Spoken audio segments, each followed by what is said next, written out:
Assalamualaikum warahmatullahi wabarakatuh. Salam, Om Swastiastu, salam kebajikan, dan namo buddhaya. Pada kesempatan kali ini, kami akan mempresentasikan tentang isu peredaran vaksin COVID-19. Sebelumnya, kami dari kelompok 6 akan memperkenalkan diri terlebih dahulu. Yang pertama ada Devani Gunarusliana, NIM F1B018014. Yang kedua ada Palupi Setianingrum F1B018046. Yang ketiga ada Siti Nadia Putri Maharani F1B018050. Email Leticia Ros F1B018053. Nur Wahyu Prima Dharma F1B018072. Dan yang terakhir ada Farhan Fauzi F1B018101.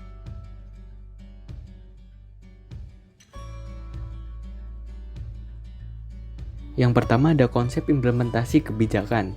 Implementasi kebijakan publik merupakan penjabaran dari suatu keputusan untuk dituangkan ke dalam pelaksanaan kegiatan dalam mencapai tujuan atau sasaran.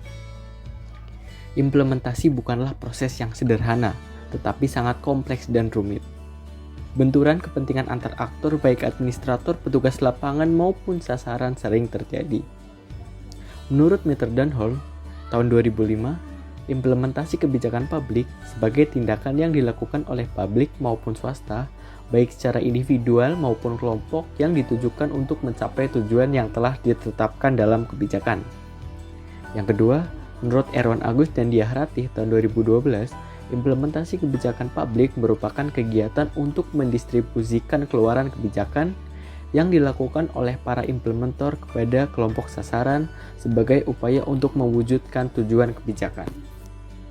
Yang selanjutnya ada aspek implementasi kebijakan. Menurut Anderson tahun 79, ada 4 aspek dalam implementasi kebijakan. Yang pertama, siapa saja yang terlibat dalam kebijakan itu.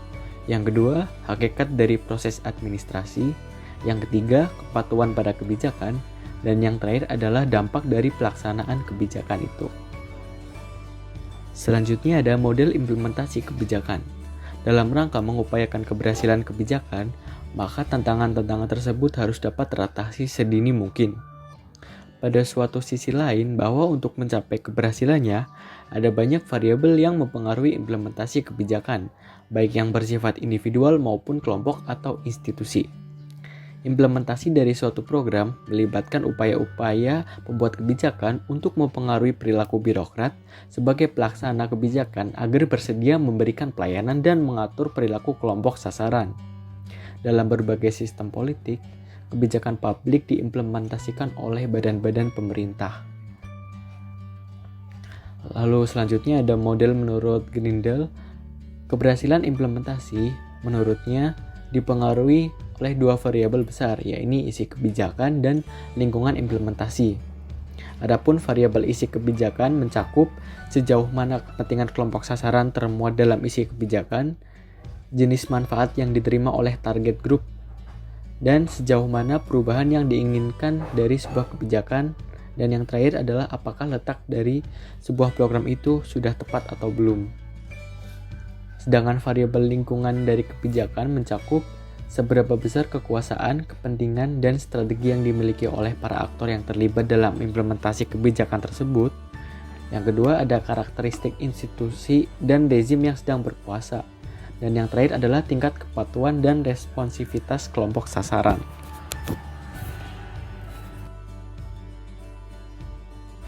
Mengenai isu vaksin COVID-19 di Indonesia, China mengumumkan proses pembuatan vaksin COVID-19-nya akan segera selesai.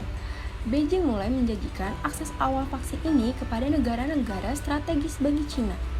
Upaya ini tampaknya merupakan cara Beijing memperkuat posisi globalnya setelah wabah COVID-19 merebak di provinsi Wuhan dan kemudian menyebar ke luar negeri. Vaksin merupakan salah satu bentuk intervensi medis untuk memperkuat imunitas masyarakat di tengah pandemi.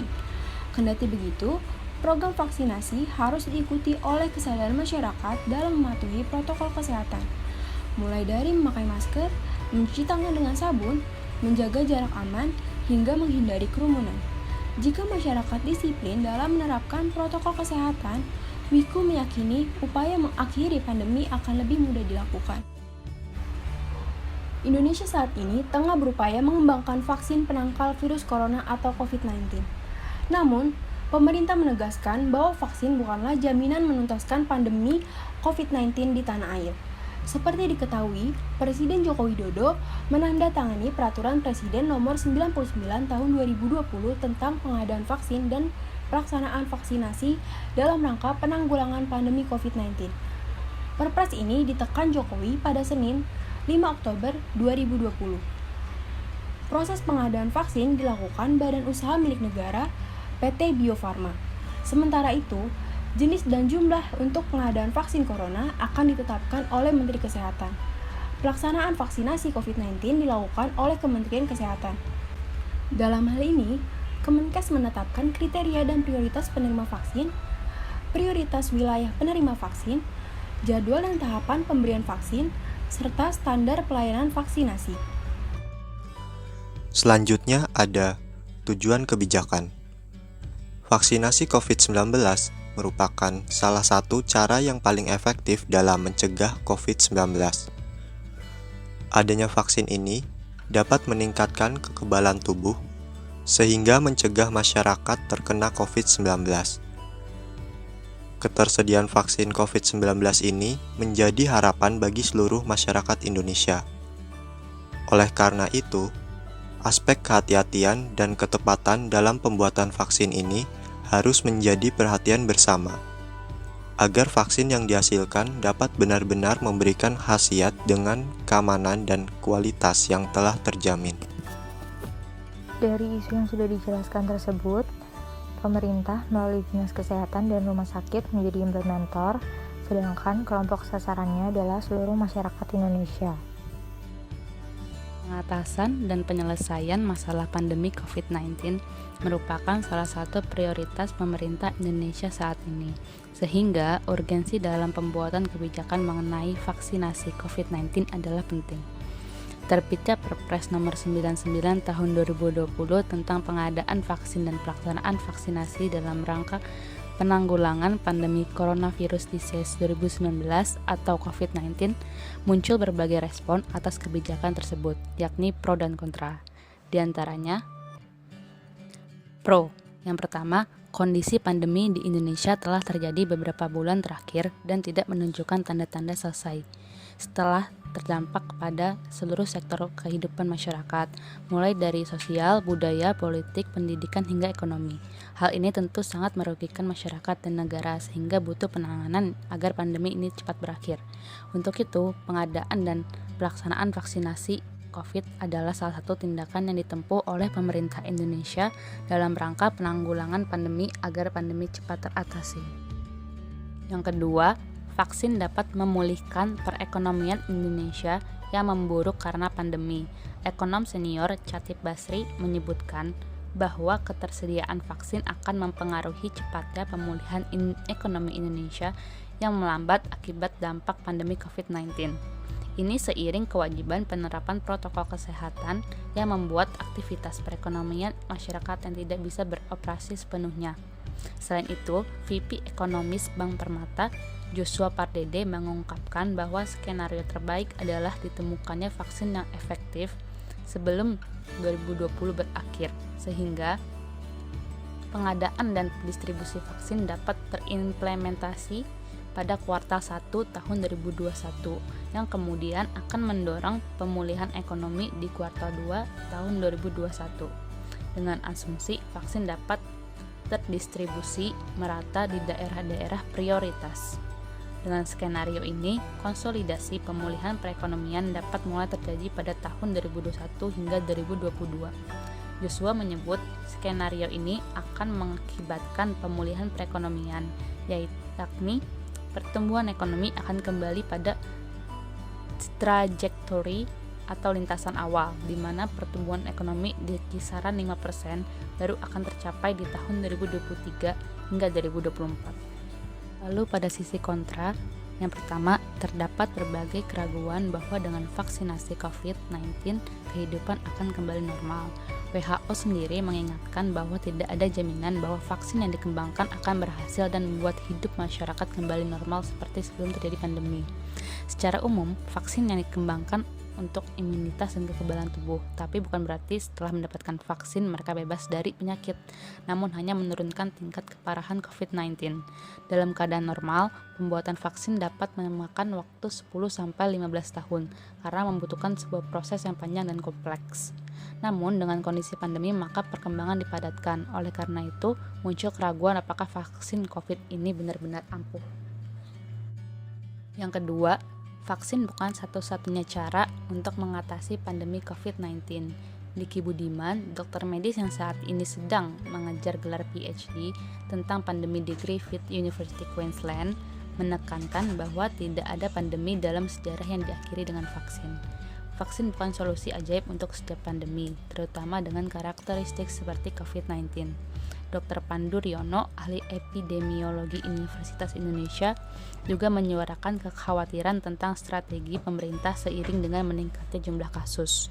Pandu mengatakan, dalam jangka panjang vaksin akan membantu menghentikan pandemi, tetapi dalam jangka pendek kita harus berhadapan dengan penguatan sistem kesehatan masyarakat, dengan pengawasan virus dan perilaku masyarakat. Program vaksin harus diikuti oleh kesadaran dan kedisiplinan masyarakat akan pentingnya protokol kesehatan. Tanpa adanya kedisiplinan masyarakat terhadap protokol kesehatan, maka upaya penuntasan pandemi COVID-19 akan sangat sulit dilakukan. Sedangkan Trubus Rahadiansyah, pakar kebijakan publik dari Universitas Trisakti, menuturkan ia tidak yakin wabah di Indonesia bisa segera diatasi berdasarkan kebijakan yang ada saat ini. Terdapat 4 aspek utama dalam Peraturan Presiden Nomor 99 Tahun 2020 tentang pengadaan vaksin dan proses vaksinasi COVID-19, yaitu pertama, pengadaan yang terdiri atas vaksin dan peralatan pendukung serta logistik, sehingga distribusi vaksin sampai ke titik serah. Kedua, pelaksanaan harus memperhatikan aspek seperti kriteria dan prioritas penerima, prioritas wilayah, jadwal dan tahapan pemberian, serta standar pelayanan. Ketiga, pendanaan pengadaan vaksin dapat berasal dari APBN dan penyediaan yang juga dibiayai APBD. Keempat, dukungan dan fasilitas yang merupakan peran dari berbagai kementerian, Badan Pemeriksa Obat dan Makanan (BPOM), Lembaga Kebijakan Barang Jasa Pemerintah, Badan Pemeriksa Keuangan dan Pembangunan, Jaksa Agung, Polri, TNI, serta pimpinan daerah yaitu gubernur, bupati, dan wali kota. Implementasi kebijakan publik tentang pengadaan vaksin COVID-19 ini dapat dilihat dari perspektif model implementasi Rifley and Franklin. Implementasi kebijakan dapat dilihat dari compliance atau kepatuhan. Berhasil atau tidaknya sebuah implementasi kebijakan dapat dilihat dari tingkat kepatuhan, baik itu patuh terhadap atasan ataupun patuh pada peraturan. Tingkat kepatuhan terdapat pada diri masing-masing implementer, mampu atau tidak seseorang tersebut patuh terhadap aturan yang telah ditetapkan oleh kebijakan. Terdapat 2 indikator yang mempengaruhi berjalannya kebijakan.